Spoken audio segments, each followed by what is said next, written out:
साम्राज्य न्यूज, सामान्यांचा असामान्य आवाज। सरत्या वर्षाला निरोप देताना 2025 या नववर्षाचं स्वागत मंगलमय स्वरूपात व्हावं या निमित्ताने राज्यातील सर्वच तीर्थक्षेत्र भाविकांनी गजबजले आहे। राज्यातील प्रमुख तीर्थक्षेत्रांपैकी एक असणाऱ्या पंढरपूर श्री विठ्ठल रुक्मिणी मंदिर, शिर्डी साईबाबा संस्थान, कोल्हापूरची अंबाबाई, तुळजापूरची तुळजाभवानी, श्री सिद्धिविनायक मंदिर, गणपतीपुळे मंदिर या ठिकाणी भाविकांची प्रचंड गर्दी पाहायला मिळत आहे। दुसरीकडे सोलापूर जिल्ह्यातील अक्कलकोट श्री स्वामी समर्थांचे दर्शन घेण्यासाठी गेलेल्या भाविकांच्या चारचाकीचा भीषण अपघात झाल्याची बातमी समोर आली आहे।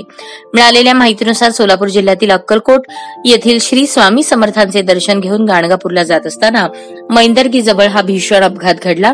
समोरासमोर झालेल्या अपघातात 2 महिला आणि 2 पुरुष जागीच ठार झाले आहेत, तर 9 ते 10 जण गंभीर जखमी झाले असून सर्व भाविक नांदेड जिल्ह्यातील असल्याची माहिती मिळत आहे। अपघातस्थळी अक्कलकोट पोलीस दाखल झाले असून जखमींना तातडीने अक्कलकोट सार्वजनिक रुग्णालयात दाखल करण्यात आले असल्याचे समजते।